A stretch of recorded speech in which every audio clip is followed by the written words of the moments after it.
on OHA's website at www.oha.org/livestream. If you'd like to testify on any agenda item during the Zoom, please raise your hand when that subject is announced. When called upon, please unmute your mic. You'll be given the ability to turn on your camera during your testimony. When you're finished, please mute your mic. We're recording today's meeting for the sole purpose of producing written minutes, which will become the official record of this meeting. Kalawai. Okay, I'd like to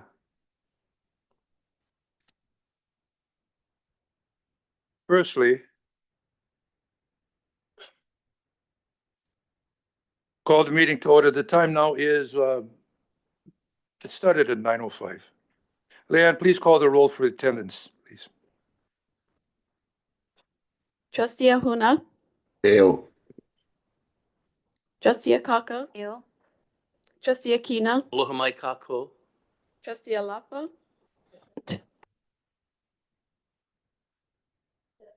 Thank you. Trustee Kahele is on his way. Trustee Lindsay, Present. Trustee Souza, Eu. Trustee Waihe'e, Present. Chair Galataria. Present. 8 members present. Mahalo. Quorum. Okay. Yeah, Trustee and Chair Kahele is on his way. He's in flight right now.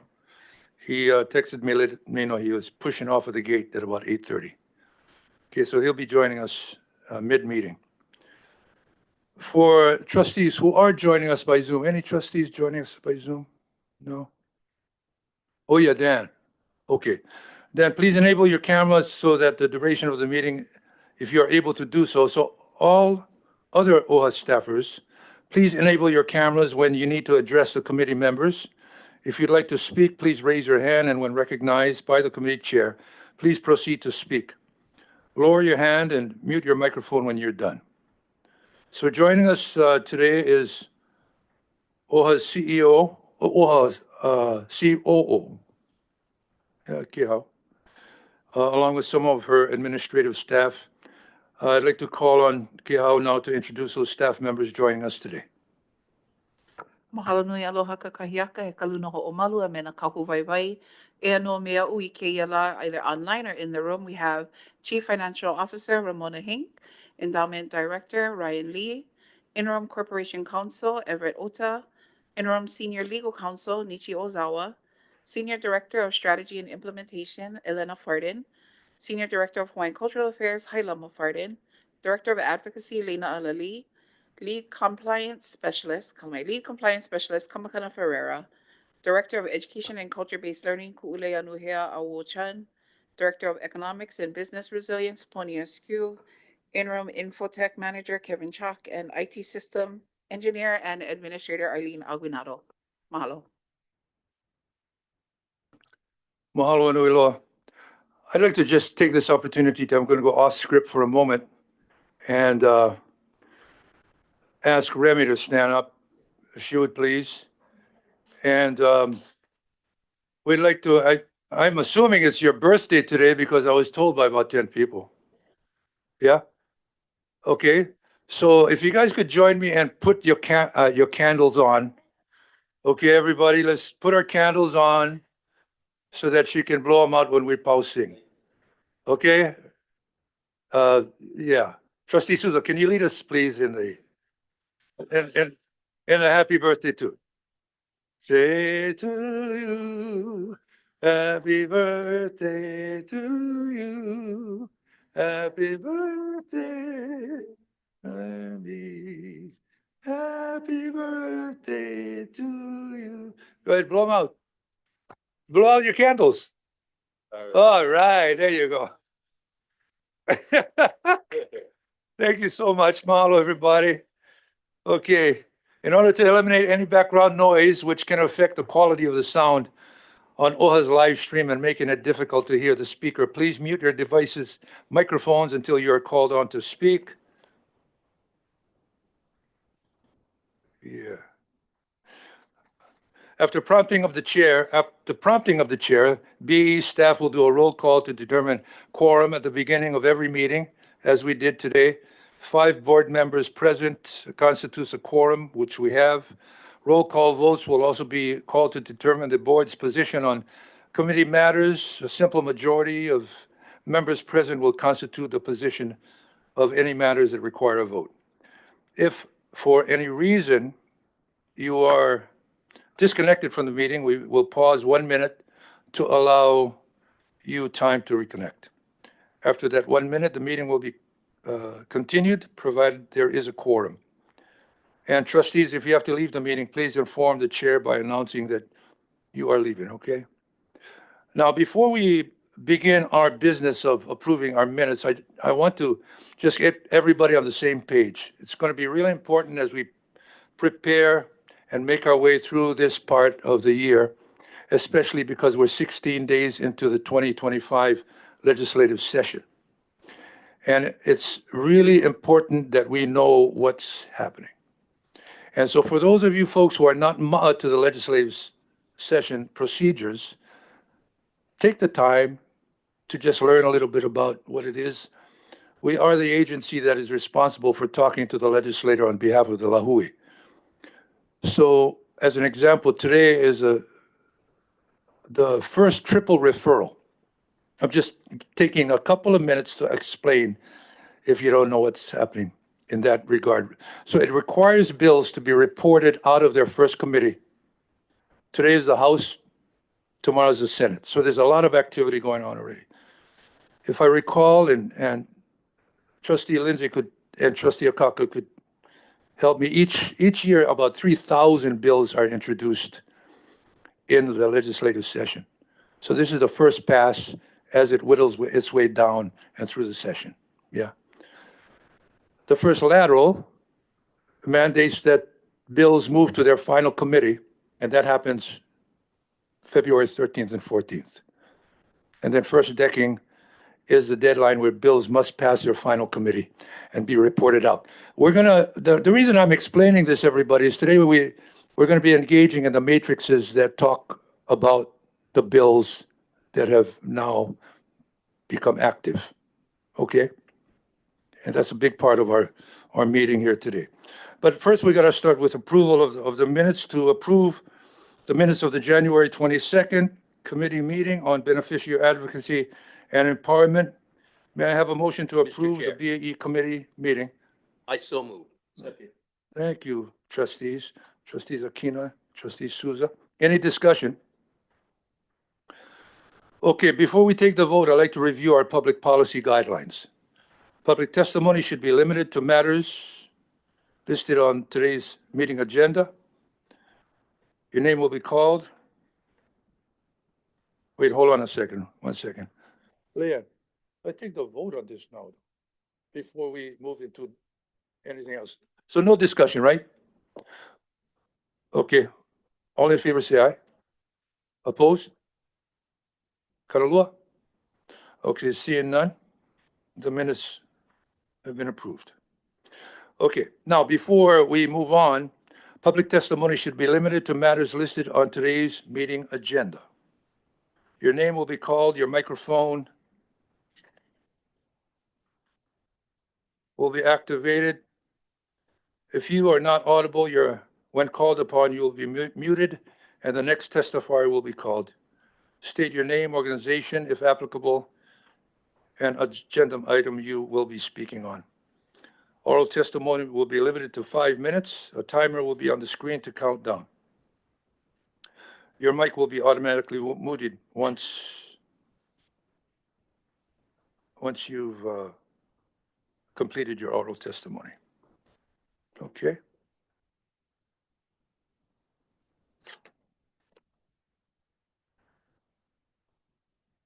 All right. I'll call my 1 second. Leah, we going straight to matrix? Straight to that? Okay. Call my you folks. Got a rookie on the scene over here.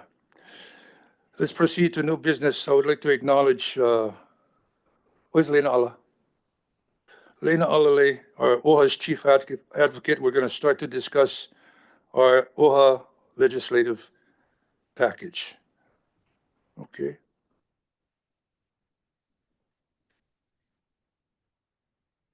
Aloha, good morning. Oh, yeah. Testifiers. Okay. Thank you. Okay. Leanne, are there any testifiers in this? Yes, we have two testifiers. First one would be Shane Pye, and he's here in person.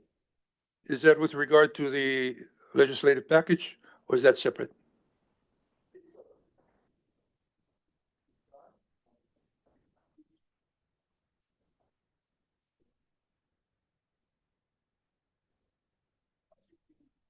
Oh, okay. Well, why don't we do that now? This is regarding our package, though, the first one. So it might be more appropriate when maybe under housing. Okay. Shane, can you wait? I'm being advised by our past BAE chair, and I take her. I mean, She got a lot of weight. Okay. Thank you. Okay, Lay, We go ahead. have- Please proceed. Chair, we have another Oh, we have an. a speaker, testifier. Obviously, you folks, my medication works. Okay. So, go ahead. Jermaine Meyer. Aloha, Chair. Oh, aloha, Jermaine. Yes, I wanted to testify on the legislative package, Matrix 1, which is on the agenda right now. Is that okay? Yeah, okay, go ahead. Please proceed. Aloha. Thank you. Aloha, my name is Jermaine Myers. I'm an OHA beneficiary for Beneficiary Advocacy and Empowerment. I'm also a Nanakuli Hawaiian Homestead lessee. I'm Jermaine, testifying Jermaine, Senate. we're having a Yes. little trouble turning you up. Can you just get closer to your Oh. phone, your mic, please? Okay, can you hear me now? There you go. Thank you. Okay, I'm testifying in regards to Senate Bill 534. I attended the Water and Land, Hawaiian Affairs and Housing test hearing last week, Wednesday, at the auditorium at the legislature. Chair Kai had given a presentation for over an hour, which was similar to Kupu. My concern is that I realized that we never heard this presentation. The board never heard this presentation at the BAE meeting or at the BOT meeting prior to presenting it to the legislature. During OHA's hearing, Senator Kim made it very clear that she wanted to make sure that anything comes before the legislature was first approved by OHA's board. So I wanted to highlight that. Also, what I was concerned about is that Chair Kai never stayed till the end to answer questions or to hear the testifiers in opposition or support. And therefore, many senators have made recommendations for amendments and asked OHA for their support or their opposition of those proposed amendments. What I'm deeply concerned about was one of the amendments were about perpetuity, about 201H housing, that the affordability would go into perpetuity. In Senate Bill 379, HHFDC provided comments about it, and their comments was not in support of any project being in perpetuity because it would handicap I'm trying to pull up my, which is no longer up. It would handicap basically it would handicap the developer and the person purchasing the affordable 50 plus 1% units. For example, let's say a nurse, she purchases one of the workforce housing in OHA's development, 50% plus one. She's low income. She qualifies 140% AMI. Now she lives in the unit for 25 years. She now retires and want to move back to Big Island near her ohana in her senior years. She would not be able to enjoy the equity of the market and appraised value as do other high income units in the building. She served our community as a nurse. Now as she retired, she can only sell it to 140% AMI value because of the perpetuity component of the development. please read Senate Bill 379 HHFDC's comments regarding that bill, because it'll help you to understand why this is similar to redlining, giving high income purchasers the edge over low income because they would be able to get the full equity. Also, what's missing from this packet is Senate Bill 379, which basically says that special flood zone is not any project in 201H using 201H cannot be in a special flood zone. Now, we all know, if you look at the special flood zone FEMA maps, anything that's close to the ocean front is in that map, including Kaka'ako, Ala Moana Boulevard, etc. This was also highlighted in HHFDC's comments on Senate Bill 379. My concern is that that's another form of redlining. If you feel that it's dangerous for someone to live in the oceanfront property because of its being in special hazard flood zone, then nobody should live in those zones. Unfortunately, Senate Bill 379 says low income affordable units cannot be built, and therefore those low income families cannot live in oceanfront homes. However, high income families can live there. I notice my time is almost over, Chair. Kia kuapu, God bless all of you. Mahalo. Thank you, Jermaine. Appreciate that. Okay, I'd like to turn it over to Lena Ala now. Leah, when we proceed with your part here today, and we take the matrices, are we going to be doing it subject matter by subject matter? Yes, the public notice on the agenda is by matrix. So each matrix is a different agenda item. So would it be helpful if we bring Shane up before your entire time, or when we hit the matrix for housing? I'm fine with the proposal to wait until we are in the housing matrix, which is number 4, I believe. Number 4? Or no, number, Oh, sorry. okay, then why don't we do that? Shane, you can stick around. Okay, very good. Please proceed.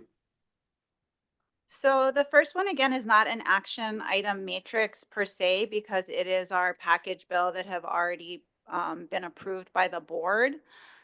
The update I would provide is that our bills are moving and have been successfully advanced out of their first committee. The one on Kaka'ako SB 534 is the only one that has a triple referral, which Chair Galutaria was just speaking about how to make it out of its first committee by today. And there was a triple hearing actually heard between Water and Land, Hawaiian Affairs, and Housing, and all 3 committees voted to advance that bill. That was the only one that had the triple referral and needed to meet this first deadline. Our budget bill is moving on both sides and passed unanimously out of its committees. Our public land trust working group bill is only moving on the House side, and the EV bill is only moving on the Senate side, but both of those are advancing unanimously as well. So we're doing well. We got action alerts out on all of our bill hearings so far. We had a lot of participation, and we're happy with the support from our beneficiaries for these bills. That's all on Matrix 1.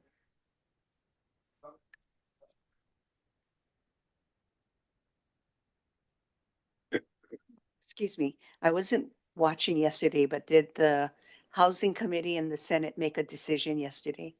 They did pass it out of committee. I believe it's with the same amendments as came out of Water and Land and Hawaiian Affairs, but we need to see the sheet to make sure that's correct. So did Judiciary and WAM schedule a hearing on that bill? No, we don't have our next hearing date for any of the bills. We're still waiting. So when is the deadline for them to schedule? Well, we just passed the first hearing, so we have, I think about 2 weeks for the next set of hearings to Okay, happen. thank you. Anyone else? Any other questions? Trustee Akaka. Mahalo. So this is just regarding the matrices in general, and I know I kind of went over it, but to share with everyone,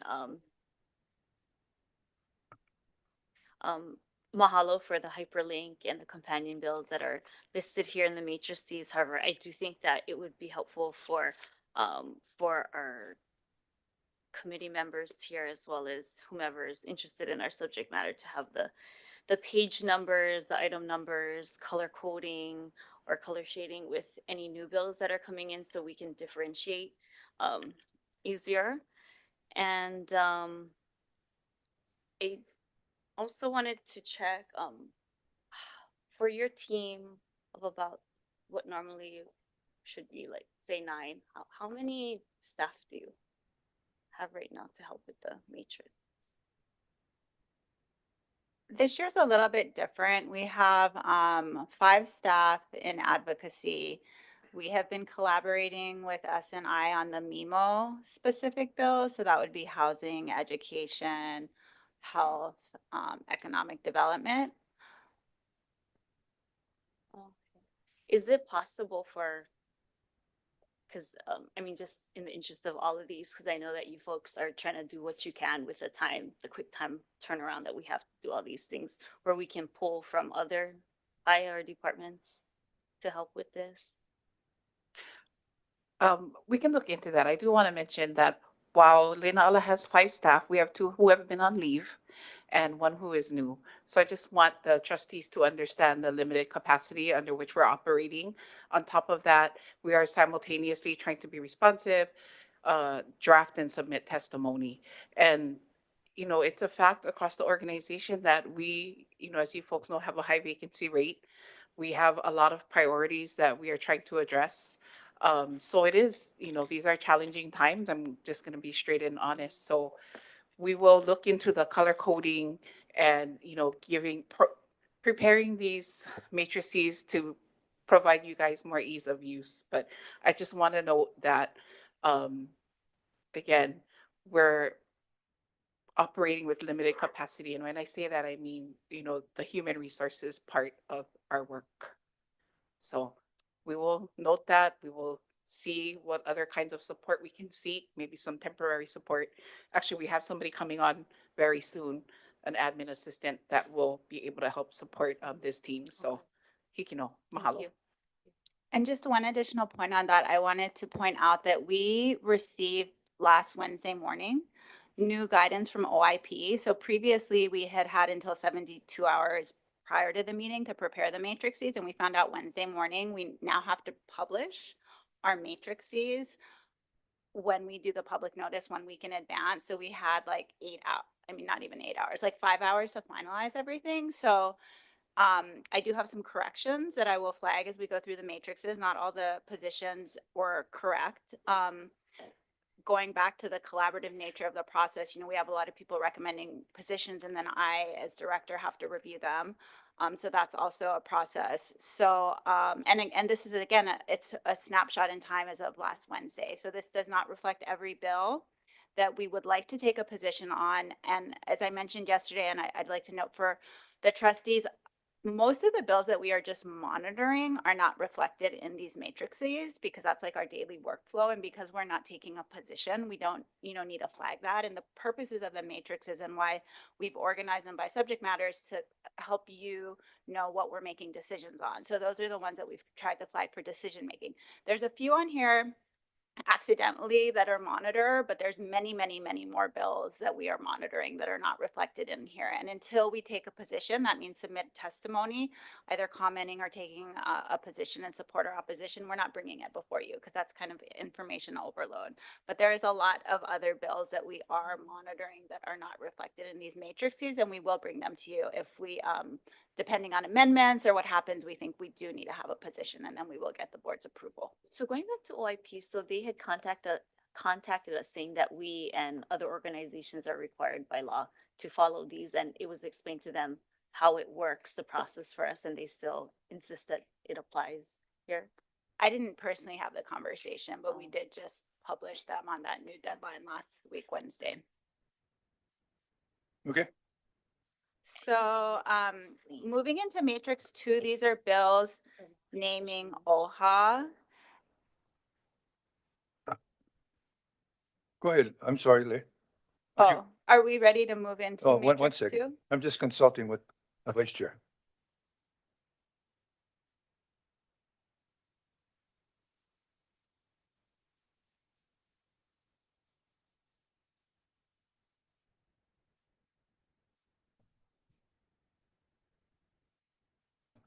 All right.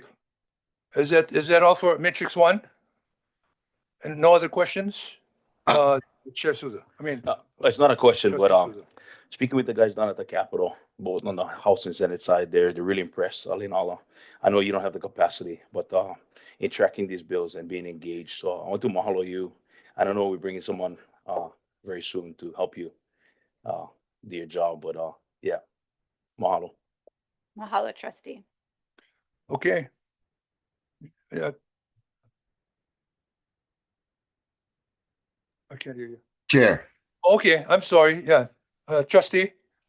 What Yeah, no, since we brought it up about, Lena Alla doing a great job, our chief advocate. So I just want to suggest or highly encourage our admin to give our chief advocate an administrative assistant, which she needs. I mean, she can answer a lot of the questions that was just asked prior to this. So I just wanted to make sure that, to help her do a good job, like she's doing a great job right now, she needs an administrative assistant. Thank you. Thank you very much. Trustee Akaka? Yeah, for the record, I think the last so many years have been a challenge for us organization wise and including in the public policy. So I understand that it's nothing new, and now that you are in the chief advocate role, now you're taking on that Kluana, which is extra challenging given that we're basically a skeleton crew here. So I would like administration to consider different ways in which that we can kako'o this team, because in the past it's been my Akaka team where we're trying to fill in the gaps here before these meetings even happen, and I know it's a strain for you folks, so I do appreciate all the work that you guys do. Thank you. Thank you, Trustee. Kiao, what is the timeline on getting the team up? At least by a couple of more people. What's So your we- timeline? So we have a temporary admin assistant starting on the 10th of February. Was that next week?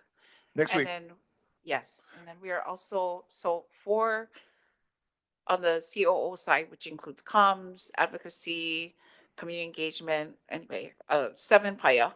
We do have 2 admin positions. They're gonna be shared. So we have, those are permanent positions, so we have interviews scheduled for those positions also next week. So in a perfect world, when would we get this done? By month's end? So we'll have support starting on the 10th already for Lena Ala and the advocacy team during this very busy legislative season. And ideally, by the end of the month, we'll have 2 permanent admin assistants, albeit shared across several PAYA starting. Okay. We want to give you what you need to succeed now, okay? Your success is our success too. Let's move on to Matrix 2. Leanne, are there any testifiers on this subject? There are no testifiers, Chair. Okay. Please proceed.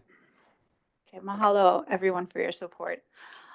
So there are a few changes that I wanted to flag on this matrix. On the first page of Matrix 2, there is a bill about the proposed, I don't know if people have seen this in the news, but SpaceX aircraft, which launches from Texas, has the risk of landing like the debris that comes back down in the Papahanaumokuakea National Monument area. So, and the last prior environmental review, sorry. What bill number are you on? Oh, it's HB 1476. It's at the bottom of the first page of Matrix 2.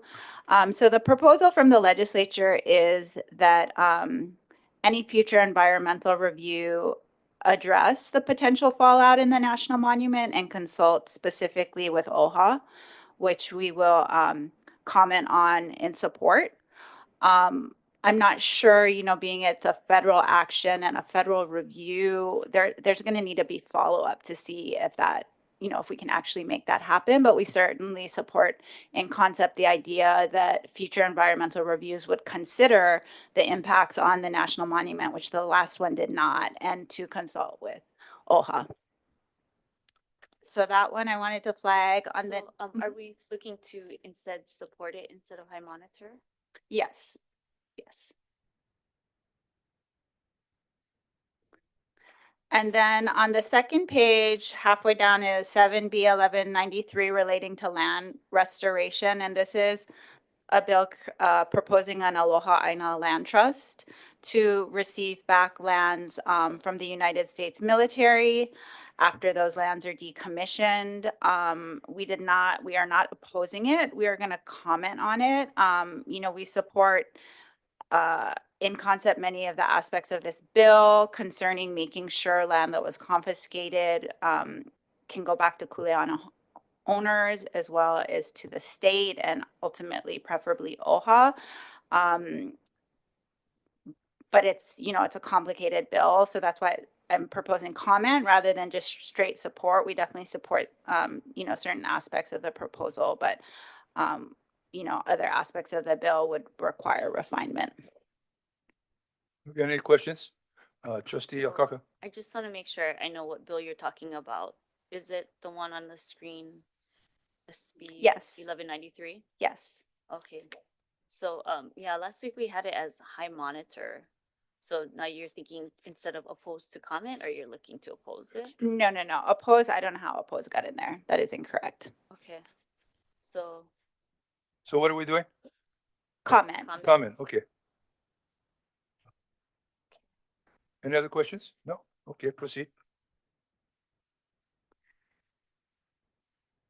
And then on the next page at the top, HB 780, it also has a companion bill relating to desalination. We're just monitoring that bill. We're not actively supporting it. There's certain bills that we're monitoring that if they propose a task force, we will, and it makes it along in the process, we may propose that OHA have a seat at the table, but this is not one of those bills. So we are just monitoring it at this time. So those are the only corrections that I have. I will note on the very, oh, sorry, the second to the last page, and I see why page numbers would be helpful. HB 603 relating to Native Hawaiian business marketing. That we supported with comments. The committee adopted our comments, and it's going to be a working group to examine this proposal rather than requiring immediate implementation. Is this the one with the branding? Yes.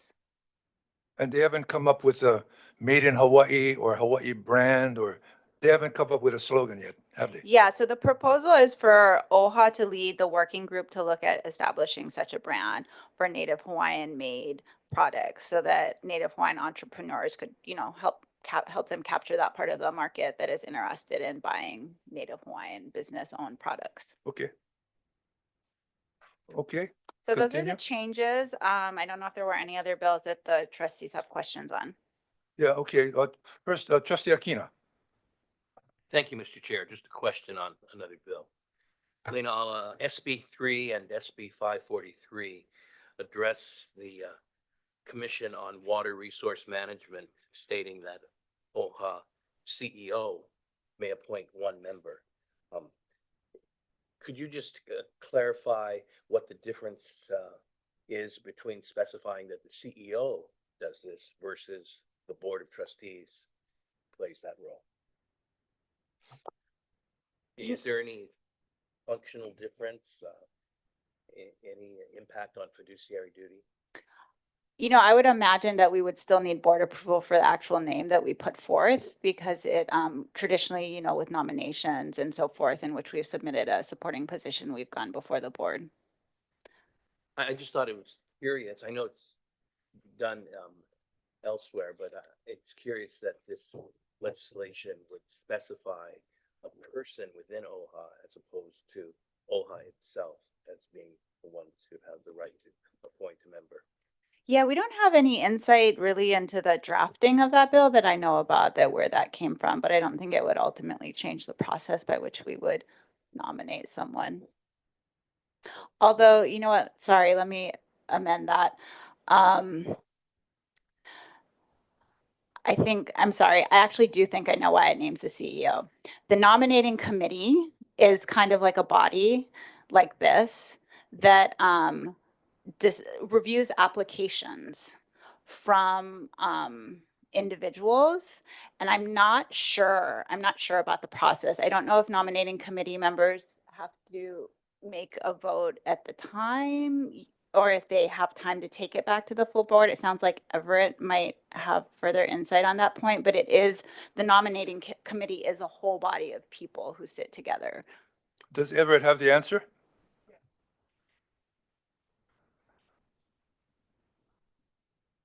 Okay, go ahead, Everett.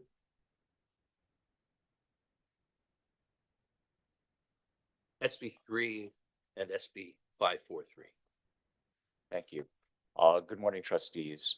I think to maybe correct something that Leonala just said, to the extent that there is a specified appointment by the CEO, those appointments are made by the CEO and we do not seek board approval for those.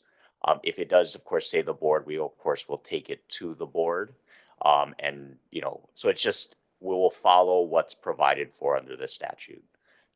So in some cases, if you recall, you know, the Island Burial Council nominations that we provide, I think we have, it just varies really according to the statute. And in this case, I don't know if we have any insight as to why the CEO is designated for that versus the OHA board. Or even the chairperson in some cases. It really just depends on the statute. It's just a variation. Everett, I just wanted to know whether there's any ramification of the specification of the CEO versus the I board, agree. what that implies. I think that it's again based on, I mean, the variation in the statutory language. So I wouldn't say that it implies any type of fiduciary issues for this board. If it's again, the statute saying that it's, you know, the CEO's appointment versus again, the board or, you know, a member of the board or the board, you know, the board's designee. There's just, again, a wide variation in the language found in these types of appointments. Thank you. I know in the past, when a bill designated the CEO, we asked that it be amended and have board approval. So, I mean, all major decisions coming out of OHA should pass by the board. So, I would suggest if it's not in the statute that the CEO makes that appointment, it should say the board. Are we clear? I think the board just wants to protect our fiduciary responsibilities because anything and everything could result in the worst possible scenario.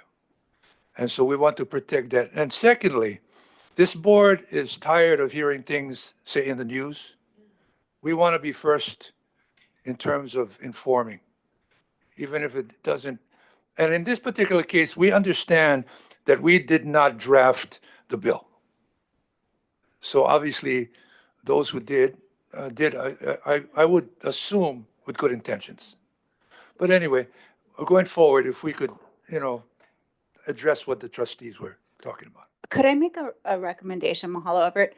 Maybe we could, you know, talk to DLNR, see Worm and come back to you because again, the way the nominating committee sits, I'm not sure like the timelines and stuff, if it would be realistic to have the board rather than the CEO participate because it already has an established process and it might require other amendments to the process to facilitate the board's participation.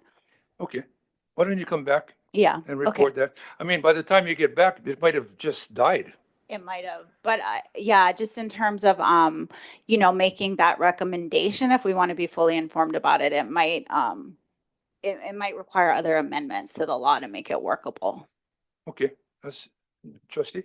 Well, thank you for the input, and as to Lay's insight into this, that this, it may be more functionally efficient to have the CEO of play that role.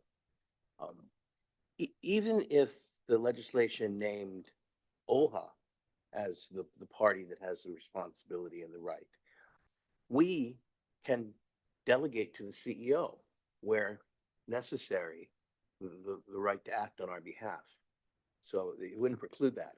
I think I'd feel safer if legislation referring to OHA simply names OHA and doesn't specify which party in OHA it carries out an action. That's for us to do. Mahalo. That's clear guidance. We can propose that Thank you. amendment. Okay, very good. Trustee Akaka.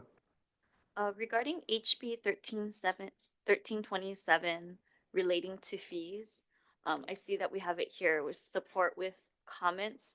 The part that names OHA and the registration cards, is that where, are we still active in issuing those registration cards? HB 1327 relating to fees. The one under the branding Yeah, bill. right after the branding.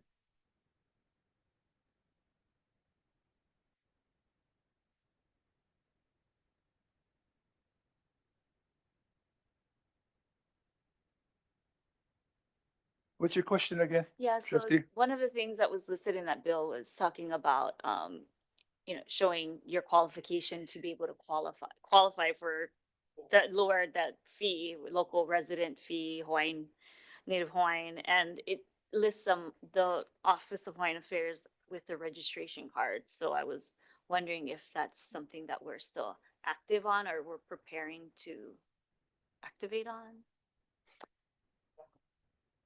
Our Hawaiian registry program is still active. So active? Yeah. Oh, okay. Thank you. Okay. Okay. Yeah, and regarding SB 199, which is right after that, relating to Hawaiian culture, we have it as support with comments, and last week we had it as comment, and I'm specifically wondering regarding the let's see, some appropriated and by what date, and my concern is like the conditions of the dates that they're listing there, and are those reasonable expectations on us with the dates?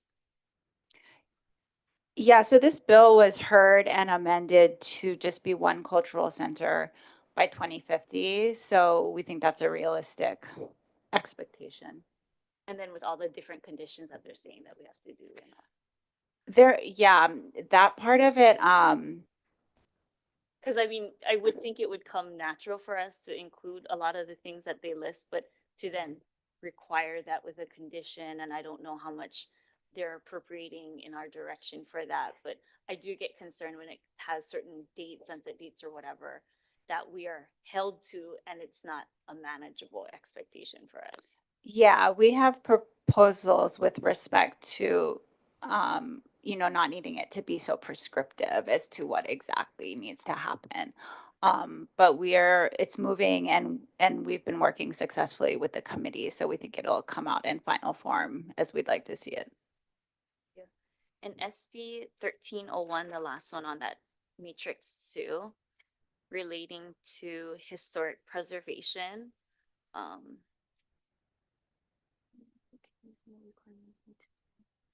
Are those, would you say that's a reasonable amount of days that they're requiring us to carry out that kuleana? Kamakana might want to comment on that. He's our compliance expert who's on Zoom, if he's available. All right. Is Kamakana there? Yeah, I'm here, Chair. I'm sorry, could I hear the question again? Aloha, this is regarding SB 1301 relating to historic preservation. Okay. Would you say that it's a reasonable amount of days that is put on us to carry out that kuleana? Hold on, let me pull up my notes real quick on that one. Yeah, Kamakana, we can't hear you. Get closer to your microphone. Okay, sorry about that. regarding Um, island burial councils and the archaeological inventory surveys and so forth. yeah, hold 1 minute, please. I'm reviewing my notes on this.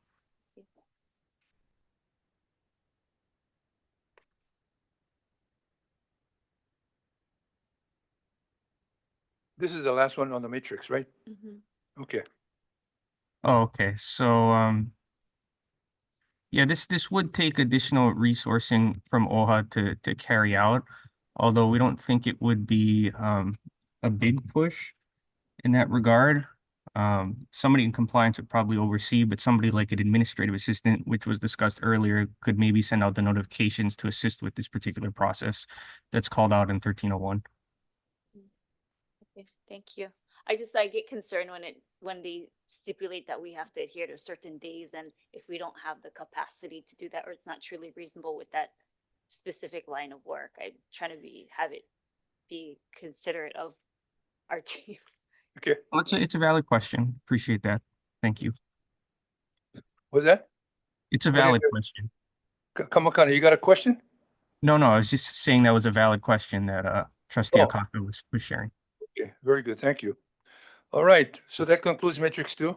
Okay, because there were changes, we got to vote on this. So I'd like a motion to adopt or amend the approval of staff's recommendations for positions on bills affecting the bills naming OHA as reflected in matrix 2. Do I have a motion?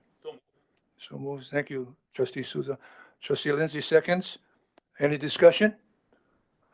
Let's see. Just to be clear, so a lot of the motions that are listed on here or positions are not the ones that we're voting on versus what was verbally said, and understanding that a lot of these that say comment or say support or whatever else. Is that correct? Yes? Correct, yes. The positions I stated at the Yes. outset, yes. Okay, very good. Any more discussion? If not, seeing none, all in favor say aye. Aye. Opposed? Kalua? Mahalo. Okay, let's move on. Matrix 3. Leanne, are there any testifiers on this subject? We have no testifiers on this subject, Chair. Okay, Leigh, make sure that when we get to housing that we call Shane up, okay? Because he's a testifier in that. This is not to do with housing, this matrix. No. Okay, please. So we have another change. It's just one, but it was listed twice because it's a House bill with a companion Senate bill, and it's relating to Mauna Kea. And it says support when it should really be opposed. And we actually talked about these last week, and there's 2 different sets of bills, and one we're supporting and one we're opposing, to be consistent with the position we took in our Mauna Kea lawsuit, which is the authority should not be the entity overseeing the lands and the leases at Mauna Kea. The trust responsibility to manage those lands should remain with the LNR. This So- 143. This is 143. This is HB 143, yes. Okay. And it's listed again as SB 769. So that one, to be consistent with our lawsuit, should actually say oppose. We're moving it to what? Oppose. Yes, From support to oppose. yes.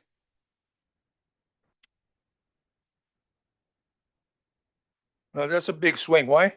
Again? And honestly, the analysis didn't change. That was a clerical error. Oh, okay. Yeah, Okay, got it. Okay, go ahead. that is the only change on this matrix. Okay, very good. Now, before we get to discussion, we gotta act on this because there is a proposed change, right? Correct? Yeah, there is a proposed change. Okay, so I'm gonna need a motion to adopt amend approval of staff's recommendations affecting public land trusts as reflected in matrix 3. Okay, do I hear a motion? So move. So move, Trustee Lindsay. To get clarification, are we voting on the matrix right now or just that bill? Matrix 3. Matrix 3, we're voting on. Right, so yeah, it's a little premature. I have some questions.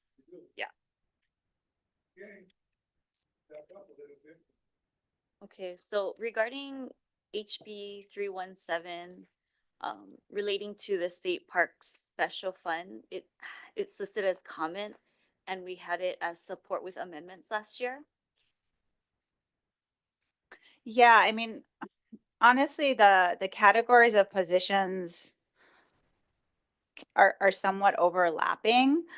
You know, we support it with as far as expending money for environmental protection, but as with all bills that touch on public land trust lands, we always need to note that, you know, the money can't be solely designated for environmental protection. It has to have Yeah. OHA's pro rata share.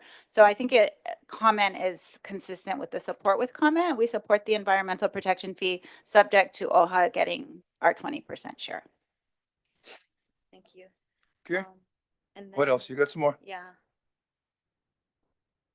So for SB 535, SB 1188 relating to federal land, we have it as support, but I was thinking support with comments where OHA be a member of the advisory committee. Yes, that is a great suggestion. I think we had the same idea, but it's not indicated. So thank you for raising that. And then the same with SB 1188, them being companion, or Yes. basically being the same for OHA to be on the advisory committee. And then I wanted to know what the comments are for SB 6 relating to natural resource management. So this is the other Mauna Kea bill that again would transfer authority back to DLNR to be the state agency with oversight for those leases. Thank you. Okay, mahalo. Okay, got it. LA, you think that the legislature will meld all of these similar subject matter bills into one big guy? Do you think? have no got idea. so much different things involved. Yeah, right. Okay, I was just curious about that. All right, we want to welcome Chair Kaele to the table. Welcome. Okay, so what we're gonna need is a vote. Okay, on this motion to adopt Matrix 3. All in favor, say aye. Aye. Motion. Was there a second? I'll second. Oh, you second, I'm sorry. Made by, trustee Lindsay. Oh, okay, I'm sorry, I thought we had a second. Okay, all in favor, say aye. Opposed? Okay, thank you. Oh, Kanalua? No? Okay, mahalo. Let's move to Matrix 4. Okay, Leanne, are there any testifiers on this subject? There are no testifiers on this subject. Okay, Lenala, your turn. So Matrix 4, we don't have any changes in positions on this one. And then I do know there was a question last time about the Uhu bill. So we actually have Kealoha Pishota from our Hawaii Island office online because she is consulting with community and can comment if there's any questions related to that bill. Okay. Any questions for Lenala about Matrix 4? Members? Trustee Akaka, you wanna ask a question? Okay. Go ahead.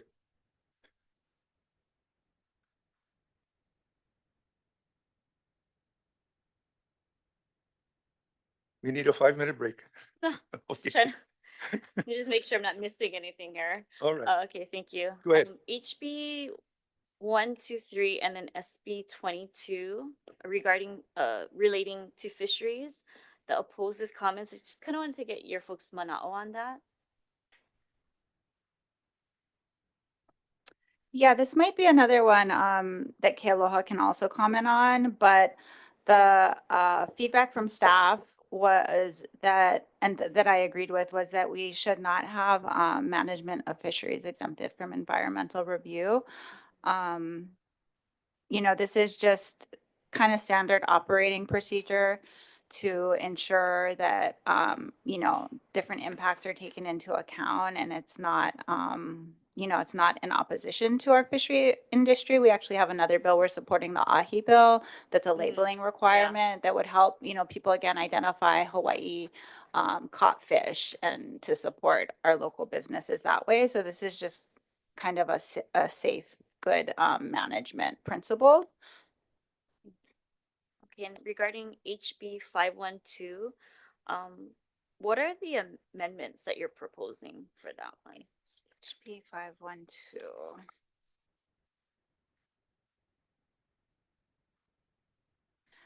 Yeah, this one, if you could let me look up my notes on that one, maybe when Kealoha is talking about the Uhu bill. This was another one, another recommendation from staff, and I know there's very specific comments about how this would potentially affect existing protected areas.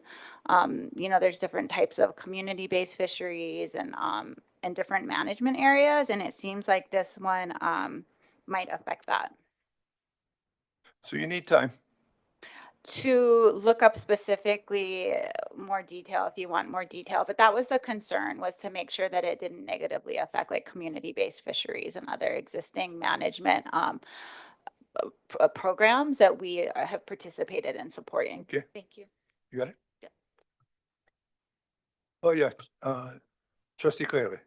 Hey, Leonala, I have a question. So going back to Trustee Akaka's question about the relating to fisheries bills.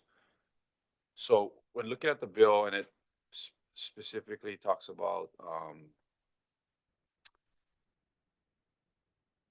exempting requirements from all fisheries. So is that meant to address the Supreme Court decision in 2017 that would require environmental reviews for commercial aquarium collection? That is another risk of the bill, yes. I mean, all fisheries would assume nearshore fisheries, pelagic fisheries. So Yes.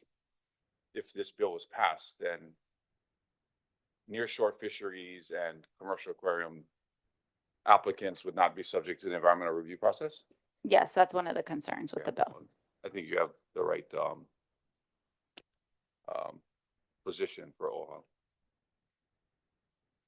I also wanted to note, because this might not have been mentioned previously, if it was, just to bring back up, but regarding, and Kehal, if you can help me with this, I think it was testimony to BLNR regarding what Trustee Kahele is talking about, regarding the commercial or reef fish, the collecting of them, and we had put out testimony on that. I think that was same time that we were in Maui last year.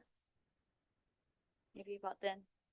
There's not a commercial aquarium ban bill this year. But that was something that was a hot topic, especially out of Kona area. And that's actually been something that has been a concern for some years too.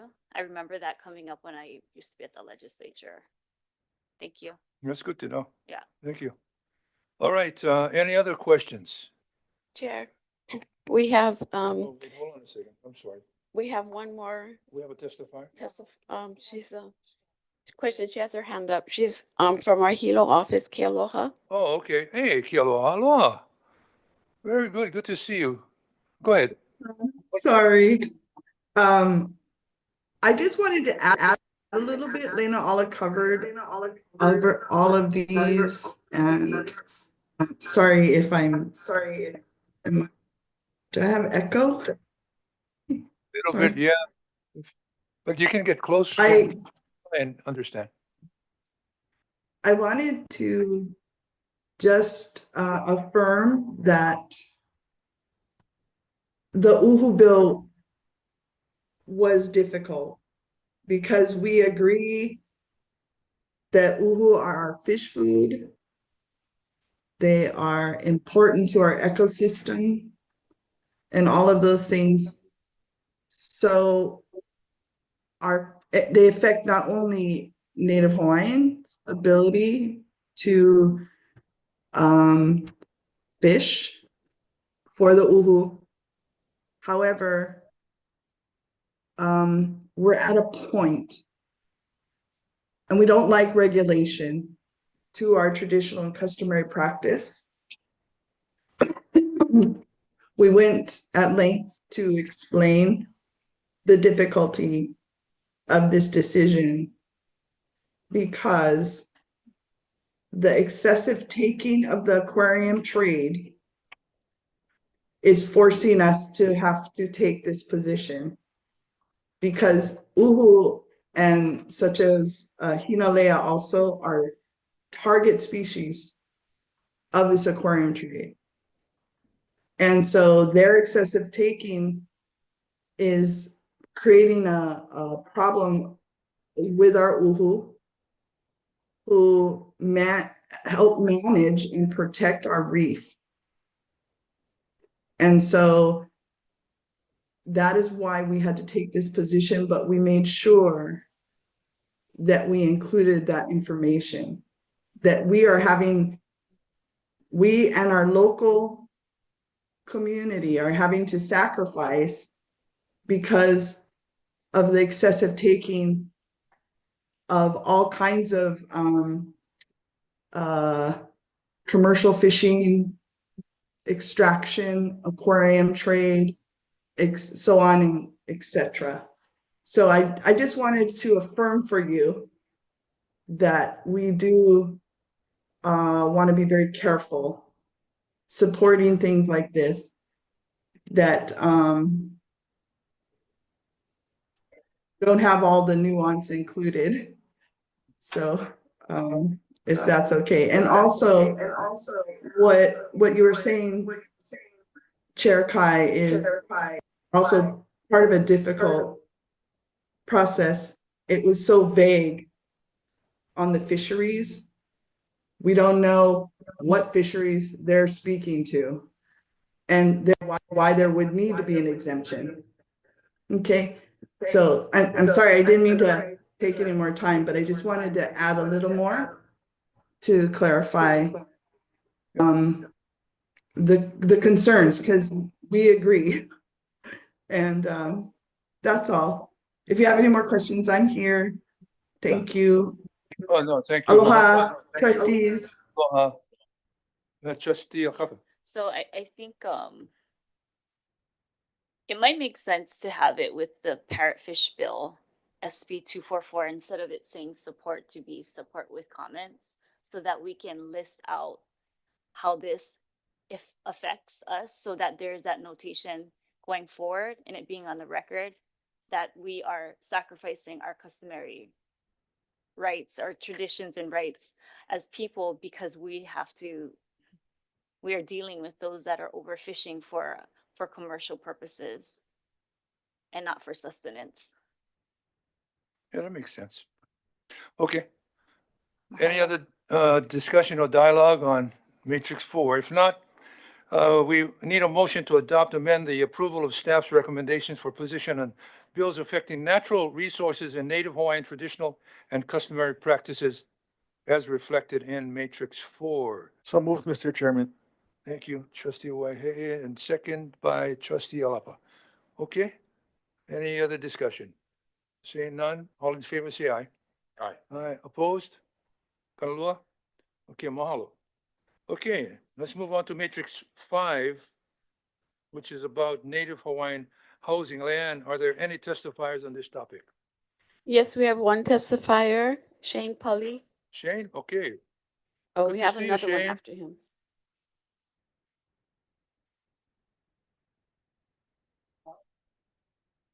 One thing before I go on is that I really commend the staff down at the legislature and stuff that they're doing. From the community side, it looks very good as far as what you guys are doing, and totally appreciated the resources that you guys put out on your website. We refer to it all the time. You guys emailed us the actual matrix, which really helps, because some of the community organizing that we do, we refer to this as well. So mahalo nui to the staff for that. I just wanted to bring to your folks' attention the HB 606. It's not on your matrices, but I wanted to let you folks know about it. I'll put it on your radar. I'll be very quick. I did write it down because I tend to go all over the place. I'll just read it. Mahalo for the opportunity to share an important update on HB 606, a measure currently moving through the legislature that seeks to appropriate $600 million to the Department of Hawaiian Homelands. This funding is crucial to addressing the long-standing housing crisis that continues to displace Native Hawaiians. As of today, 29,000 individuals remain on the DHHL wait list. But when we take Ohana into account, the true number of those impacted is far greater, just a lot more, likely in the tens or even hundreds of thousands. Generations of families have been forced into overcrowded living conditions, extended rental cycles, or worse, out of Hawaii together. The Native Hawaiian diaspora is growing at an alarming rate, and the diaspora has just been a problem. I feel like addressing something like the diaspora, this is a very good vehicle to actually address that, because our people are leaving Hawaii more than any other ethnic group, which is concerning, I think, on so many reasons.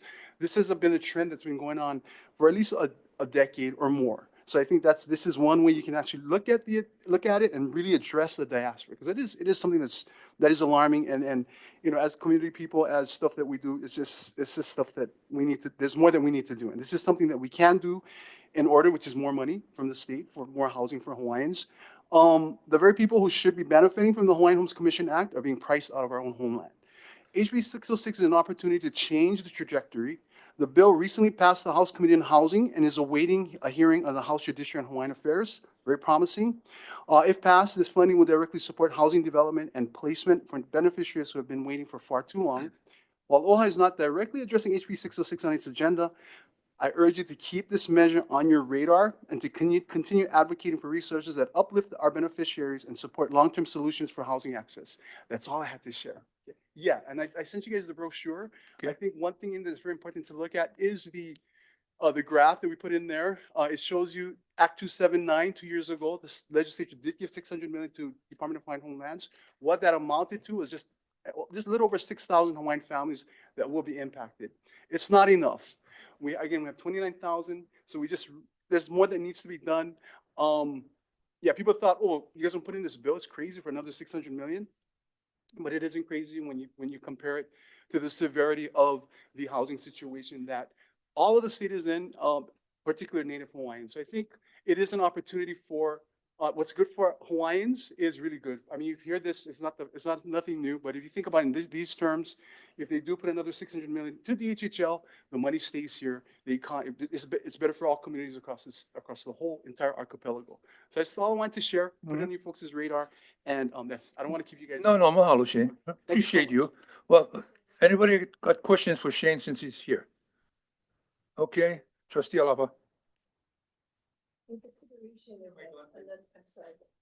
consideration of another 600 million, it is to me a paltry sum, because we have to consider the increased amount of monies going just for infrastructure, and that's going to take up a ton of that allocation of monies. And I think for the first round, as it's already happening, so I think that's a nominal fee we're asking for. It should be a lot more than that. Mahalo. Okay, mahalo. Trustee Akaka? I'm thinking this should be a part of added to our matrix for our housing, Native Hawaiian housing. Yeah, and you hear more about it because it really started from a community effort to actually put this bill in. DHHL is actually is now behind the bill. They weren't at the very beginning, but they are behind the bill. They are planning some kind of big rally at some point. I think that I've been kind of working with some of the DHHL communities, our Hawaiian homestead communities, as well as our waitlisters. Our waitlisters are really the silent voice. I think there is more momentum building on the bill. We will be pushing hard for this year to see what we can get. Hopefully 600 million, but I don't know if that'll be the final amount. But anything we can get, I think would definitely be a step in the right direction. But yeah, so if you guys do that, that'd be excellent. I'll keep you guys posted. Again, just wanted to commend the staff on what they've been doing so far. Thank you so much. Thank you. Mahalo. To follow up with that reminds me, I saw in the news that Chair Kahele and Vice Chair Souza were a part of with DHHL and Yeah, it was the Native Hawaiian Affairs Caucus. Caucus. Yeah, so I'm thinking, are there bills that were a part of that makes sense to be a part of this if it's not already? This was just actually And this is one as of part of the caucus actually introduced it as part of their package. Was mainly Mahina Poi Poi. I want to commend her as well. Mm. She's actually my cousin, but mahalo nui to her, but she's doing a great job at the legislature. But yeah, it was part of the Native Hawaiian Caucus affairs package Thank you. on the House side. I'm thinking, yeah, those package bills, they make sense to be included going forward in our variety of matrices here. And if there's bills you want to talk about. Okay, mahalo nui. Good to see you again, Shane. Thank you for your good work. Have mahalo. Any other, well, let's continue with Matrix 5 then. Sorry. Oh, I'm Chair. sorry. Trustee Souza? Mahalo, Mr. Chair. I just want to say also, I support that. And mahalo, Shane, for being here. We're talking about housing as a part of our Mana Maoli Ola, our strategic plan. This affects, it doesn't name OHA in particular, but this affects what we do as well, especially in the future plans and talks of teaming up with the other entities, the trusts, the HHL. And so I think this is very, very important. And so, mahalo. I think at the very least, it should be high monitor for sure. So, mahalo. Thank you, Mr. Chair. No, thank you.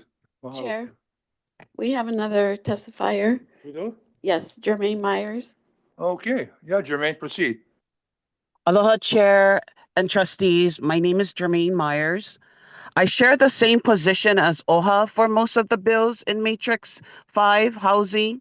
However, I'd like to humbly ask OHA to change its stance on the following bills in Matrix 5.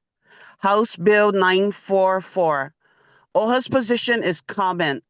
I humbly ask OHA to change to support. Our neighborhood boards currently give our district senator and reps the CIP projects we want them to support for our community. The same with our council member for city CIP projects. This bill expands our efforts by having the mayor and city council engage with the neighborhood board recommendations for the city's CIP and operating budgets. Our neighborhood boards are the grassroots civic engagement of each community. We would appreciate OHA's support of our needs, especially the support of Hawaiian populated communities. Please change OHA to support HB 944. In regards to HB 431, OHA's position is support. I humbly ask OHA to change to oppose. House Bill 431 is to support funding for the governor's Homeless Kauhale initiative. First, our community have asked the governor to stop calling the initiative Kauhale, a Hawaiian word. This initiative doesn't build permanent long-term homeless housing. The Kauhale initiative builds homeless transitional shelters, temporary shelters. There is a difference between a shelter and housing. First, the Kauhale are shared communal bathrooms, showers, and kitchens. Second, the area for each homeless to live in are smaller than a prison cell, and smaller than dog kennels at the Humane Society, and smaller than animal shelters at Honolulu Zoo. It's really profound to see our governor exploit our homeless community members.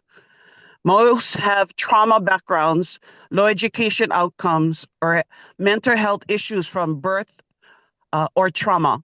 Example, veterans, domestic abuse childhood, birth disorders. Keakua blesses humanity with free sunshine, soil, water, seeds for trees that provide wood to build homes, sand for cement, metals for door locks, and vegetation and animals for food. Yet Governor Green feels the need to build inhumane living shelters for our homeless community, of which many are Hawaiians. All prior governors, especially Governor Linda Lingo, built humane housing for our homeless community members and veterans, which included numerous resource wraparound services like computer labs and work and community support personnel. Please change OHA to oppose HB 431. Kia kuapu, God bless all of you. Well, thank you. Thank you very much. Okay. No, go ahead. Mahalo, Mr. Chair. I just want to say that I support our position on this. having attended one of the Kauhale blessings along with Trustee Luana Lampa, they're not they're really well built homes, and I think as they move along in the process and look for other sites, I think they're working on making the Kauhales better. And we also got to take into consideration that it does cost taxpayers about $80,000, give or take, right? If someone is on the streets.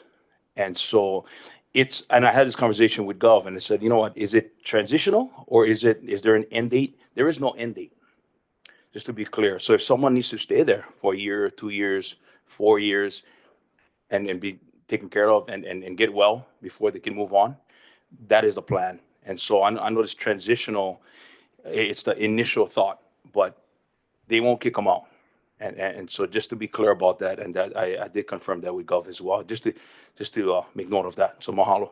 So trustee, your opposition is based on the fact that there's no end game to the transitional housing. Yeah, and from what I gathered and from our conversation, it's initially set up to be transitional, right? And for some of there's only the one we attended, right, Trustee Alapa, there's only about 40 Kauhales, and they're also working on other sites right now. And so I truly believe in what's happening and the funding for this. Oh, so you're in support of this? I am in support. Okay, yeah, Because that's currently OHA's position, right? Support. yeah. Yeah, so I support OHA's position. Okay, very good, Yeah, very good. Okay, mahalo. thank you for the clarity. Thank you. Yeah, trustee Alaba. I would like to add to that. So we were invited to attend the blessing of the newest transitional for homeless. And it's right down the street, by the way. And I would encourage, I don't know who else, but were you there too? Oh yeah, Kili, Trustee Aquino was there as well. And you saw the difference in one side that was built strictly for bedding, a place to sleep. And then across you saw another type of structure, which was, I would say, highly representative of a nice environment in which the quality of that type of building would be what basically Jermaine Myers was referring to, a nice place, whether that it's not, obviously not ideal for a typical place for one to live. But these rooms were made for, the structure was made for not only their kitchen, a place to sit and dine, but also for counseling services. They have a beautiful, I don't know if you got a chance to see it, but we got to see it again. Their new facilities for their washer dryer, to take care of their own personal belongings and so on, so forth. So they're evolving into a very nice designed property. You guys need to come and see it. It's literally right down the street, and we can go visit if you guys want. But they are making in the next area, I think it's on Middle Street, another area in which these new structures that are coming up, modular units that they can add on and so forth, really helps our people to see that they have the quality of life to live. I guess you could call it dignified living in these new structures. And so you got to see it to believe it, as far as I'm concerned. We are definitely, I want to continue this support of this particular bill. Okay, mahalo. Trustee Lindsay. Since we're on the Kauhale subject, I wonder, could somebody tell me what happened to the Kauhale outside the governor's house? Because it's no longer there. Anybody have that answer? No? Okay, I was just curious because he made such a big deal about it, and then now it's not there. Okay, mahalo. Yeah, trustee Kelly. Yeah, thanks, Chair Galutera. Hey, Jermaine, I appreciate your comments, but I, respectfully disagree. I think the staff is. Can you guys come to our Waianae shelters then that the governor has built? Yeah, thank you, Jermaine. We can show it to you. We I can give think, you a tour. You guys have accurately recommended a position for OHA for this, specifically HB 944. It would, if I'm looking at the bill, if it would give the mayor and the councils a different language, like may consider, but it is requiring the mayor and the councils to consider these actions by the neighborhood board. And so I don't agree with that language. So I think our position on comments is appropriate. As far as the Kauhale initiative, commend the governor for doing, everything he can to address this issue. I'd also note that 42 members of the House support this bill. That is beyond the super majority of the House. And so I think that the House has the correct position on this bill, and so does OHA. So I would be supporting staff's recommendations on this. Mahalo, thank you. Trustee Akaka.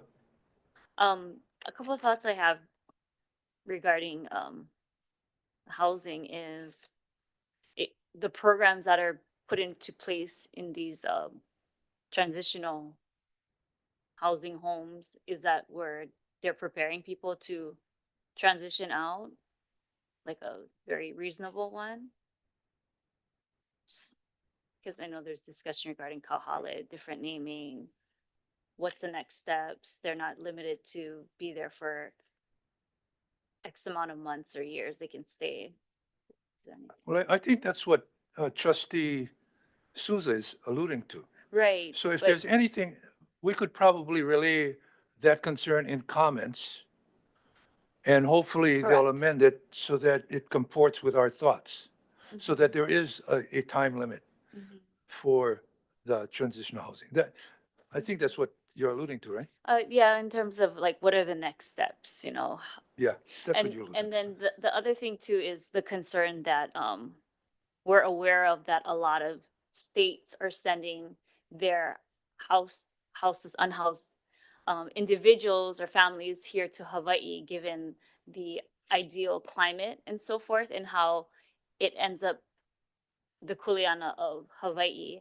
And that's theoretically, one could say that if the housing is not to the liking of those, whether they're there living there or not, maybe it could be better if we didn't have to make up the difference of the other states that are sending their people over here.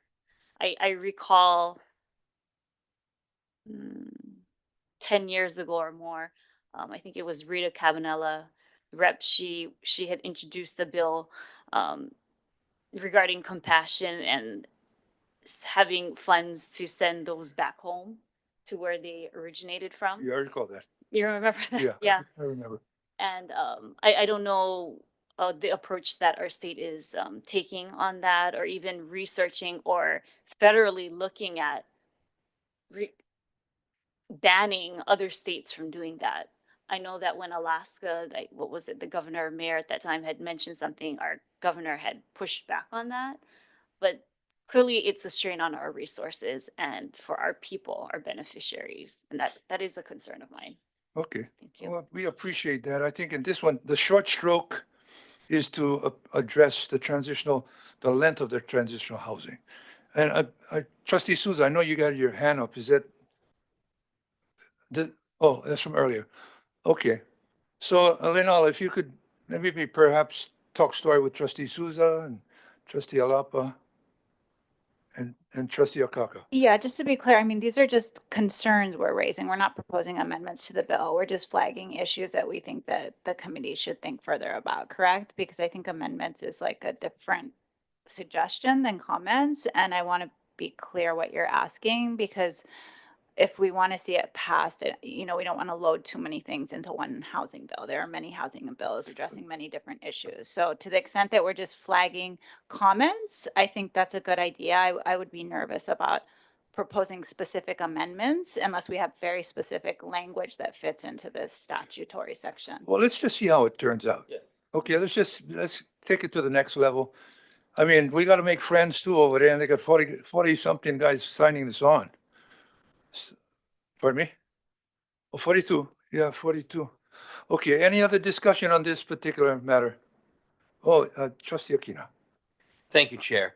I just wanted to add for context that when the Kauhale that was established between Queen's Hospital and the governor's mansion went up, it was intentionally an experiment launched for 6 months. At the conclusion of that, the officials and the governor announced that it had been successful, and that resulted in the funding and the launching of over a dozen more Kauhale for more permanent status. The Kauhale are not the answer to our homelessness problem. They are an option. And so they won't satisfy all the needs, but they will satisfy some for some of the people. And that's the nature of dealing with this situation and bringing people into the status of being Okay. residents in homes. Mahalo. Mahalo for your thoughts. Anything else on Matrix 5? Lei? I also would like to clarify, was there a motion to add HB 606 and to support it? I wasn't clear on the recommendation there. Okay. Trustee Akaka? Yeah, mahalo. Thank you. That was the next thing I wanted to ask for, is for that to be included onto Matrix 5 regarding Native Hawaiian housing for the addition of HB 606 in support. Okay. All right. Anything else on Matrix 5? Okay, so having Trustee Souza? I think Everett had a question. Chair, Mr. Chair. Oh, Everett. Okay, Everett, come to the table. Go ahead. Proceed, please. Thank you, Chair. If I could maybe provide guidance to the trustees regarding the addition of HB 606. I know we received testimony regarding that from Beneficiary. However, based on, again, the guidance we've received from OIP that has since led to a revision in our approach for the matrices, I would say that we are unable, I would recommend that this committee not take action to add the HB 606 position at this time, but Okay. agendize it for the next BAE Yeah. meeting for a position to be taken then. Okay. Yeah, so. And then the chief advocate could consider the comments, and then when we come next, just present it to the board. Yeah, thanks. And just for reference, so we know going forward, is there anything else that OIP has shared with us that we need to be aware of regarding these matrices, limitations, or things that make more sense now? Chair and trustees, the guidance that we received from OIP on this current committee meetings agenda was that we need to provide provide the actual listing of bills that are going to be discussed at this and future meetings. So we've taken that guidance and have adjusted the way we're agendizing both this committee meeting as well as the Board of Trustees meeting tomorrow to include all of the bill listings, the bill numbers, titles, and brief descriptions of those bills, and actually include those in the agendas that are being published. So, it's going to result in, lengthier agendas, as well as, restrict this body's ability to, raise matters and, adjust to the new measures that might be identified in the 6 days between agendas being posted and when the board actually meets. But again, that is based on the guidance that we've received from OIP. Is there a limit for, let's say this is sent out for the public and sent as a folder to us? Is it where in between that time, administration, aka public policy, is able to update us via memo or some sort on there might be a change in some of these positions, just as a heads up, or is that we not able to have that done? So the board can still take action and make decisions on bills that are listed on the agenda. So if it's a board position change or something that's come up, with regard to a status update, that maybe necessitates a board position change, I mean, that's still allowable. We just have to notice the bills that we are going to be discussing as this body. But if there's new things to be added, that's where, like this measure, this HB 606 measure. Actually, my question was more geared towards if administration or public policy, let's say we have whatever HB or SB and there's a position listed in the matrices that they were provided in the folder. I'm asking if we're limited to, or if it's okay for them for them to communicate with us as a board prior to this meeting. That just, I want to give you a heads up, even though it says comment, because of this hearing today, we will be with this position instead. I think she's saying after the fact is not what we want.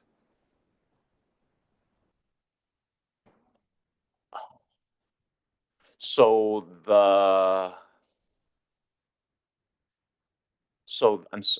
sorry, let me try to address what I understand your question to be, and you of course can correct me if I'm misunderstanding. But the meeting folder that this board receives, which is typically, the matrix, that can be amended up to that, 2 business days ahead of this meeting. So those Okay. changes can still be, made and reflected in the matrices that the board and the public then receives ahead of these meetings. But within those 2 business days prior, maybe, really 72 after you hours. publish the meeting, it's actually now the Sunshine Law has been amended to say you need to provide the meeting folder, the board packet 2 business days ahead of the meeting. So if it's after the publication of the board packet, the board cannot be receiving new updated materials because we're prohibited from providing that, or the board receiving, publishing that ahead of the meeting. So administration can still come with, new positions, an updated matrix, but it has to be presented at the start of the meeting, at the same time the public gets to view that too. We can try to provide information, to the BAE committee chair and vice chair for consideration, just as a heads up, but we're just limited in how we have to be providing those updated materials within those timeframes. Okay, Red tape, thank you. all right. And precisely why we need a customized exemption to Sunshine, so we can get some business done over here. Okay, trustee Kiley. SB 534, is that a technical, well, like the previous matrices, it says comment?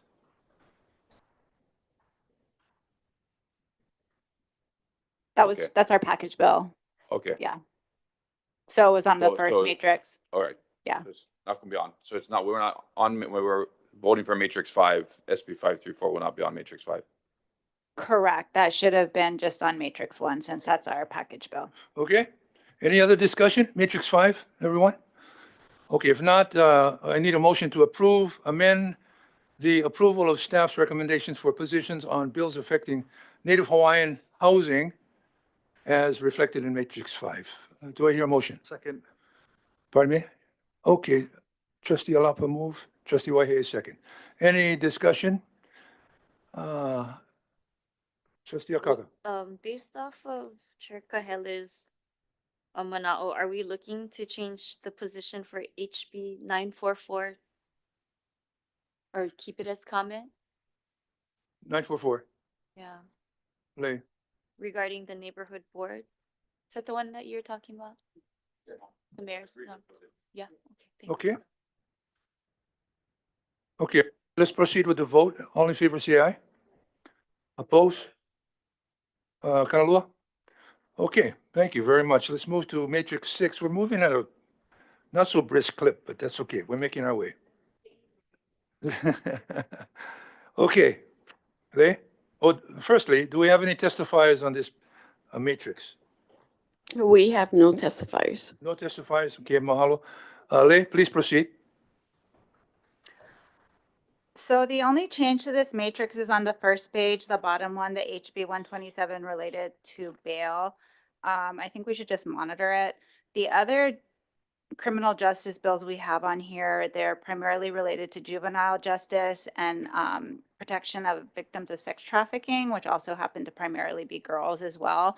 And those are all, we have many reports and evidence-based standards related to juvenile justice and protecting victims of sex trafficking. And I think the bail one is just a little bit outside of that. So we can look at that for future years. So we're just gonna change that one to monitor. Okay, anybody with questions? That's HB 127 on the first page, the last one. Which one? HB 127 on the first page, I'm asking that we change it from support to Oh, okay. monitor. Yeah. Okay, trustee Lindsay. I'm sorry, I don't know the bill number, but did we take a position on the marijuana bill? No, we are not suggesting at this time. If there's a recommendation, we can look, like Everett was just saying, to agendize it for the next meeting. But I believe we can hear what the recommendation would be at this time, but we, that is another one that is targeted to reduce, criminalization, right, by making small amounts legal. It has been controversial, so we hadn't raised it, but it would fit within the general type of bill that we're trying to support that reduces incarceration for nonviolent crimes. Okay, I just want to share that the city prosecutor approached me last year and asked for OHA's support against the bill. So I'm just sharing that with you if you come up with any further discussion. Thank you. Mahalo. Oh, mahalo for that information. Okay, please continue. Matrix 6. That was the only change, so Only change? if there's any questions, I can answer them about the positions listed. Okay, trustee Akaka. Regarding HB 407 and SB 37 regarding the midwifery, I see we have it as high monitor. Last year, we were looking at being supportive of their efforts. And it looks like HB 407, SB 370, SB 274, HB 1328, SB 274, and HB 407 are all the same. No, they are not. So the bill that the board voted on to support that was brought here by the Ea Hanau Yeah, Collective, yeah. that is HB 1328. That is the bill that the board voted to support. Others are bills that are not consistent with that bill. And Kealoha can also speak further to that one. But HB 1328 is the only one that the board voted to support in October. Yeah, at that time, 6 voted yes and 3 were excused to support that specific Ehanau. There was a fair amount of testimony that day too. So I'm wondering if it makes sense to move it out of high monitor to support. Oh, I'm sorry, there's only one bill that is the correct bill. The other bills on here that are monitor are bad bills. They're not the same bill. So they're not, they're relating to midwives, but they're not the one that was approved. Okay. So there's several In bills. other So words, Ehanau is not supportive of HB 407 and SB 370. correct. The only one they are supportive of is on the second to the last page. It's HB 1328. That is the one that the collective supports and that the board voted on in October. So HB 1328 and HB 1328. Correct. okay. Any other questions for Leonala regarding Matrix 6? Okay, hearing none, well, I need a motion to adopt amended approval of staff's recommendations for positions on bills affecting Native Hawaiian health as reflected in Matrix 6. Do I hear a motion? Movement. Thank you. Trustee Waihee, second. Trustee Lindsay. Any discussion? Seeing none. All in favor, say aye. Opposed? Kanalua? Okay, mahalo, everybody. Let's move on to Matrix 7. Okay. Any testifiers on the subject, rather? No testifiers. Okay, very good. Leonala, please. There are no changes to this matrix. Okay. Any discussion on this? Any questions for Leonala? Native Hawaiian education.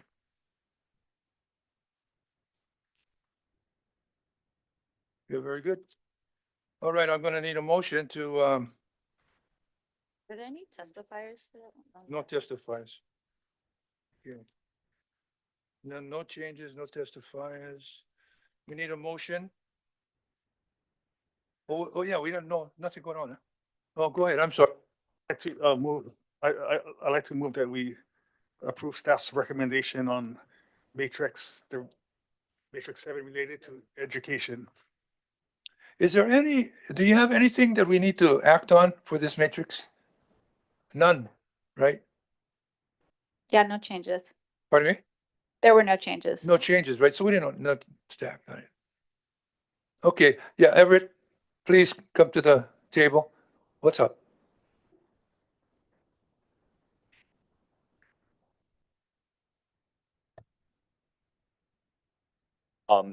If I could maybe just recommend that this committee does take action to adopt the matrix as motion by trustee Waihe'e, just because this matrix, just the way it's agendized for tomorrow's Board of Trustees meeting, it's based on today's approval of these matrices. So even though there's not a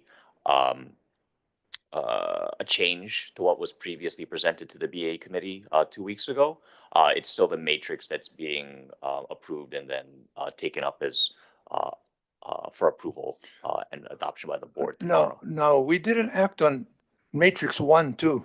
Should we go back and act on that? Matrix 1 is, I think, the package bill, so there's not really a. Oh, okay. I mean, we right. basically adopted those bills, in their original form. So Okay. unless there's no changes. No changes to that. Okay, so your opinion is that we should act on this and not, That would be move, my, okay. yes, that would be. then my let's do that just for formality's sake, I guess. Right? Okay, so it was moved by trustee Waihe'e, seconded by, okay, trustee Lindsay, second. Any other discussion on matrix 7, right? Okay. Seeing or hearing none, all in favor say aye. Opposed? Kanalua? Okay, very good. Let's move to matrix 8, Native Hawaiian Economic Development. Any testifiers? No? There are no testifiers. No? Okay, Lay? The positions we're recommending are consistent with what's published. Pardon me? I can't hear you. So no changes. We're recommending that these positions be adopted. Okay, anyone have any discussions or questions for Elena Ala regarding matrix 8? We can do Second. that. Okay. It's been moved by trustee Lindsay, seconded by trustee Waihe'e, to approve of staff's recommendation for positions of bills affecting Native Hawaiian economic development as reflected in matrix 8. Any other discussion? Seeing none, all in favor say aye. Opposed? Kanalua? Okay, mahalo. Let's go to matrix 9 now. Positions affecting HRS chapter 6E, which is Iwi Kupuna, matrix 9. Go ahead, Lay. So there's no. Oh, yeah, I'm sorry. Hold on. Any testifiers? No testifiers. Okay, Kalamai. Yeah. Okay, Lay. Sorry. So there's no changes in the recommended positions. Again, our package bill, I'm not sure why it's appearing here again. It doesn't need to be on here, SB 534. But otherwise the positions there's no changes. All right. Any questions on this? Trustee Akaka. Page 737 regarding historic preservation. What's the comment on that? I'm gonna ask Kamakana if he's available to jump in. Yeah, I'm here, like, just Okay, go ahead. give me a minute, just pulling that up on, there's a lot of bills and I want to make sure I provide the right information. This is for HB 737. Mm-hmm. Okay, initially historically in the past 3 or 4 sessions, a bill like this has come forward, trying to amend the definition of historic property, and usually OHA has commented that although they're requesting that sites be eligible for the Hawaii Register, that they also take into account sites that are important to Native Hawaiians. And that's because the Hawaii Register, the significance criteria is not exactly the same as what's under the current 60 process. There's a category of sites, criteria E, that's important to Native Hawaiians that's not included on the register. And so that's why we had included those comments in past testimonies.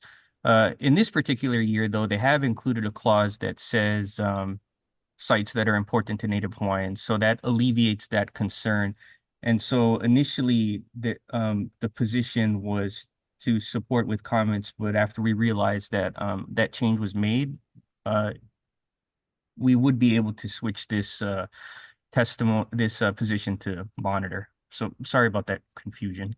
Monitor now? Okay. Mahalo. Okay. Mahalo for that. Any other questions regarding Matrix 9? Ivi Kupuna. Okay, hearing none, I need a motion, everyone. Mr. Chairman, Yes, trustee Waihe. I'd like to move to accept administration's recommendations relating to Iwi Kupuna as described in Matrix 9. Second. Trustee Alapa. Okay. Mahalo. Any more discussion on this matter? On this matrix? No? None? Okay, then let's act on it. All in favor, say aye. Aye. Opposed? Okay, thank you so much, everybody. Mahalo. Okay, let's move to the last matrix here. Urging the state of Hawaii to create a Hawaiian language commission. Leanne, are there any testifiers on this subject? No. No. All right. Just to be clear, this is a resolution from the Honolulu City Council to create a working group in support of Hawaiian language. But Everett, we didn't actually include the resolution in the agenda. Is it still okay to take a vote? Or it is? There's just no material at this time. Yeah, so it is, I mean, it's a pretty basic resolution. It's creating a commission to support the Native Hawaiian language. I think it was in response to the controversy about the individual who testified objecting to the use of Native Hawaiian in testimony. Oh, that's a city council one. Yes, so this is a city council resolution that we'd like to support. Oh, I see. Okay. What's the pleasure of the board? Shall we just, yeah, we support. Okay, very good. Any other discussion on this issue? Oh, seeing none. Okay, we're gonna need a motion here to approve the recommendations on OHA position in Honolulu County Resolution 25-037 rather, urging the state of Hawaii to create a Hawaiian language commission. Do I hear a motion? So moved, Mr. Chairman. Okay, moved by trustee Waihe, second by trustee Souza. Any other discussion? Hearing none. All in favor, say aye. Opposed? Kanalua? All right. Mahalo, everybody. Trustee Akaka. Hello. I wanted to ask the public policy team to consider reviewing the public, pains me saying public lands because we know these are Native Hawaiian Crown and government land, most of this, but the bills that were heard in the Water and Land Committee yesterday, that was the same hearing that discussed HB 1358 regarding the Public Land Trust Working Group, to consider if that makes sense to add into these different matrices. Sorry, are you asking us next time to look at the bills that were heard yesterday in the same hearing and bring them to the board for a vote on a position? If it makes sense to fill them into the matrices here. Okay. Are you recommending a position on them or just for us to take a No, look? I just thought it was interesting when I was reviewing the agenda that day and in the hearing room, hearing the testimony and the mana'o shared and from land leases, and one of the representatives had even said, wondering how come OHA didn't testify on the land leases and so forth. Do you know what bill that was? I can go over the different ones that I flagged. HB 491 relating to land leases. And then Is it lengthy? Is that a lengthy list or? Okay, then proceed. yeah, HB 1348 relating to public lands, HB 1141 relating to updating public land leases issued pursuant to Chapter 171 Hawaii Revised Statutes, HB 533 relating to historic property, HB 653 relating to non-general funds. Yeah, mahalo. You got them, Lenala. Okay, A lot of them, it was DLNR involved. Thank you. okay. Members, anything else we need to discuss before we adjourn? No? Oh, trustee Souza.